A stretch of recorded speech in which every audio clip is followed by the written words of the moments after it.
আল্লাহ তাআলা এরপরে বলেন ওয়াল্লাযীনা হুম লিয-যাকাতি ফাঈলুন।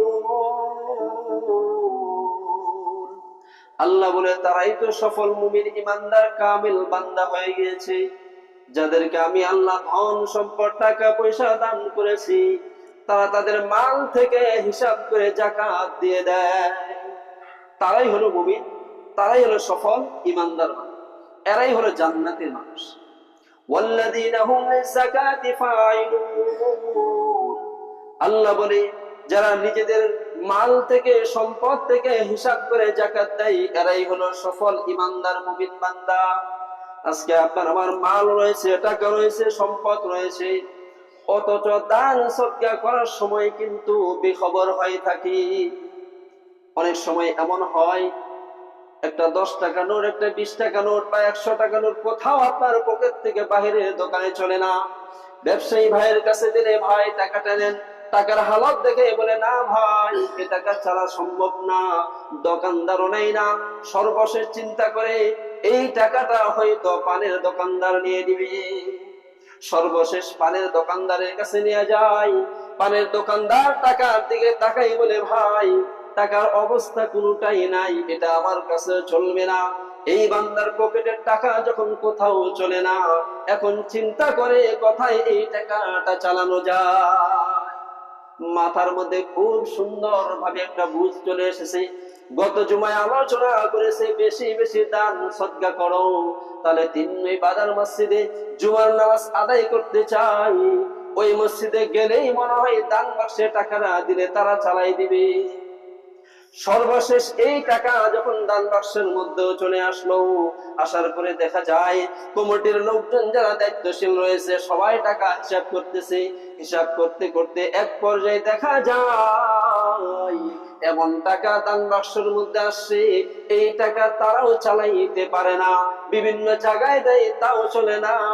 সর্বশেষ তাদের ঘোষণা হয় দান বাক্সের ওই যে একটা বাক্স রয়েছে যেখার মধ্যে আমরা চিরা ফাটা যত টাকা আছে সবগুলো জমায় রাখি, ওই জায়গায় যখন জমায় রাখা হয় ইঁদুর মামা সব সময় খেয়াল করে চিন্তা করে কোথায় আবর্জনা রয়েছে, কোথায় রয়েছে। হঠাৎ তালাশ করতে করতে দেখা যায় ওই ময়লা দান বাক্সের মধ্যে ইঁদুর কাটতে কাটতে ওটা টুকরা টুকরা বানাই ফেলছে। সর্বশেষ দেখা যায় এই টাকাটা কোথাও আর ব্যবহার হয় না। আল্লাহ বলে রে গোলাম, আমার জান্নাত আমি বানাইছি, আমার জান্নাতটা আমি এত দামি হিসেবে বানাইছি। আমি আল্লাহ যত সুন্দর, আমার জান্নাতটা তত সুন্দর। আমি আল্লাহকে দেখলে তোমার মনটা ভরে যায়, দুনিয়ার সব কিছু তুমি খেয়াল হারাই ফেলো, তাহলে বোঝো আমি আল্লাহ নিজে এত সুন্দর। ওই জান্নাতটা আমি আল্লাহ বানাইছি আমার মন মতো, আমার মন যেভাবে চেয়েছে সেভাবেই আমি বানাইছি। এত সুন্দর একটি জান্নাত বানাইলাম, বলো তোমার চিরা ফাটা টাকার বিনিময়ে কি জান্নাত তোমারে দিব? আল্লাহ বলে চিরা ফাটা টাকা দান করেছো, ওটা তো মসজিদের কাছে চলে নাই, যেহেতু মসজিদের কাছে চলে নাই আমি আল্লাহর কাছে সেটা চলে নাই। এজন্য আল্লাহ বলেন কাল কিয়ামতের মাঠে হাজার হাজার মানুষকে ডাক দেওয়া হবে, এই দান করেছো বলে হা করেছি, নামাজ পড়েছো বলে হা করেছি, হজ আদায় করেছো বলে হা করেছি, ওই যা যা বলেছিলাম ইবাদত করতে করেছো বলে হা করেছি, ইবাদত গুলো দেখাও। সমস্ত ইবাদত গুলো যখন দেখানো হবে, এই বান্দার সমস্ত ইবাদত গুলো যখন উপস্থিত করা হয়, আল্লাহর ইবাদত গুলোর দিকে তাকায় দেখে গোলাম যা ইবাদত করেছো ওগুলো আমার পছন্দ হয় নাই, আমার মন মতো হয় নাই, সুতরাং এই ইবাদতে জান্নাত যাওয়া যাবে না, কোনোভাবে জান্নাতে ঢুকতে পারবা না। আল্লাহ তাআলা জাহান্নাম থেকে এক ফেরেশতাকে ডাক দিয়ে বলেন, ও ফেরেশতা, একটা কালো কাপড়ে সমস্ত ইবাদত গুলোকে টুকলা বেঁধে ওর কপালের দিকে নিক্ষেপ করে জাহান্নামে পাঠাইয়া দাও। তাহলে এবারে চিন্তা করে দেখেন, যারা আমরা টাকা পয়সা দান সদকা করি, দেখবেন বাবার 4টা 5টা সন্তান, এত সুন্দর সুন্দর মেধাবী সন্তানগুলো রয়েছে, এগুলোকে সব স্কুল কলেজ ভার্সিটি আর ইউনিভার্সিটি দিয়ে দিচ্ছে সবগুলোই। এটা বলে ইংলিশ মিডিয়াম, ওটা অঙ্ক মিডিয়াম, অমুক তমুক এই সেই দিয়ে সবগুলো ভরে দিই। আর 5টা 6টার ভিতর থেকে একটা এমন হয়েছে ওটার মাথায় কাজ করে, সব সময় কাজ করে। আবার দেখা যায় যে কোনো একটা অঙ্গ মাজুর হয়ে গিয়েছে। এখন বাবা চিন্তা করে যে এটা তো এরকম হয়ে গেছে, বিকল অঙ্গ হয়ে গিয়েছে, এটাকে কি করা যায়, এর মাথায় তো কিছু নাই। তখন চিন্তা করে যে এটারে মাদ্রাসায় দিয়ে দেবো। কই যে 3 নয় হাফেজিয়া মাদ্রাসায় দিয়ে দিব, ওটা আল্লাহর রাস্তায় থাকুক। ওটা আর উসিলায় যদি কিয়ামতের মাঠে কোনো হামাগুড়িতে জান্নাত ঢোকার সুযোগ পাওয়া যায় তো ওটা দিয়ে ঢুকে যাবে। ওই যে সিরা ফাটা টাকা দান করলে, ওই ভাঙ্গা ভাঙ্গা ইবাদত করলে, যে ইবাদতটা আল্লাহর কাছে গ্রহণযোগ্য হয় না, যে দান সদকা আপনার আল্লাহর কাছে গ্রহণযোগ্য হয় না, ওটা দিয়ে যেমন জান্নাত যাওয়াটা অসম্ভব, আল্লাহকে ধোঁকা দিয়ে এরকম একটা সন্তানকে তুমি দিনের পথে দিয়ে দিলা। আর আল্লাহ বলে যে আমার জান্নাতটা এত দামি বানাইলাম, আমি আল্লাহ যত দামি জান্নাতটাকে তত দামি বানাইছি।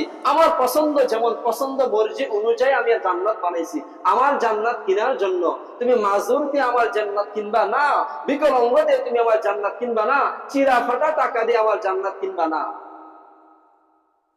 এই টাকা দিয়ে, এই ইবাদত দিয়ে সন্তানদের জান্নাত পাওয়া যাবে। আর আমাদের অবস্থা হয় কি, যে আমরা এটা দিয়ে জান্নাত পার হতে চাই। ভালো জিনিস দান করবো, মাদ্রাসার জন্য জমি দান করবে, মসজিদের জন্য জমি দান করবো, অনেকগুলো ওয়ারিস, এ বলতেছে এটা তো আমার, ও বলতেছে ওটা তো আমার, এ বলতেছে ওটা তো আমার। আর ওর যে আছে ও তো সবার ঘরে একটা ঘুড়ি দিয়ে সবাইকে এমন ভাবে টিপ ধরে ধরেছে যে ওকে কেউ এখন বলতে পারে না, কারণ সে তো সর্বদিকে তাপশীল ব্যক্তি, তার কাছে ভিড়তেই পারে না। যখন ভিড়তে পারে এইরকম ভেজাল জমি মসজিদ আর মাদ্রাসায় ধান্দে ঠেকাইতে পারে। কয়েকদিন আগে এক লোক বলতেছে, হুজুর মসজিদের জন্য জমিটা একবারে মাদ্রাসার জন্য দান করে দিয়েছে। সর্বশেষ দেখা যায় 27 জন ওয়ারিস, 27 জন ওয়ারিস। এরা বলতেছে আমার জমি, বলতেছে আমার, সবাই বলতেছে আমার। ভেজাল জমি দান করলা কেন?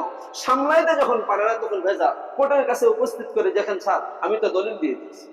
কোথায়? বলে মাদ্রাসায়। আর আমরা তো ধর্মের প্রতি সবাই নরম, সবাই বিরোধী থাকি। যখন কোনো আমরা বাঁচাইতে পারি না তখন আল্লাহ রাস্তায়, তখন আল্লাহ রাস্তায়। এটা আল্লাহ তাআলা বলেন যে আমাকে ধোঁকা দেওয়া, আর আমাকে ধোঁকা দিয়ে জান্নাত পাওয়া কোনোভাবেই সম্ভব না। আল্লাহ এরপরে বলেন ওয়াল্লাযীনা হুম লিফুরুজিহিম হাফিজুন, তারাই সফল মুমিন ইমানদার বান্দা হয়ে গিয়েছে যারা নিজেরা নিজেদের লজ্জা স্থানকে হেফাজত করে, যারা নিজেদের চক্ষুকে হেফাজত করে, যারা নিজেদের অঙ্গ প্রত্যঙ্গকে হেফাজত করে গুনার থেকে, লজ্জা স্থানকে হেফাজত করে গুনার থেকে। আল্লাহ বলে তারাই তো সফল মুমিন ইমানদার বান্দা হয়ে গিয়েছে।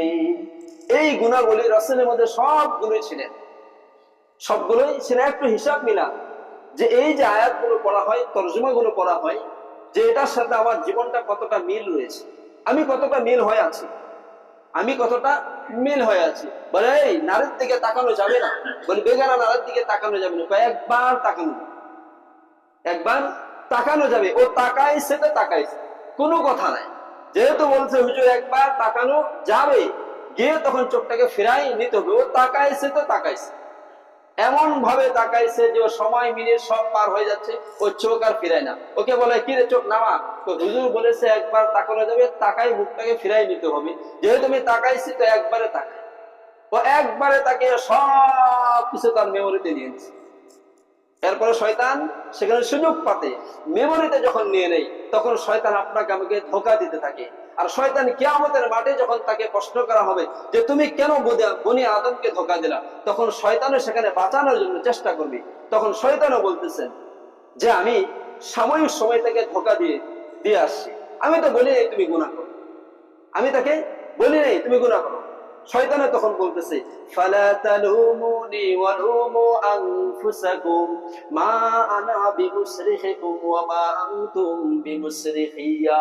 শয়তান তখন বলতে থাকবে আমি বনি আদমকে শুধু বলছি, দেখো কি যায়, বনি আদম তাকাইছে তো তাকাইছে, এক সময় গবেষণা করতে করতে গুনার মাঝে লিপ্ত হয়ে গিয়েছে। শয়তানও সেখানে বাঁচানোর জন্য চেষ্টা করবি, অথচ আপনি আমি বনি আদম, আপনাকে আমাকে বলা হয়েছে যে তাকানো যাবে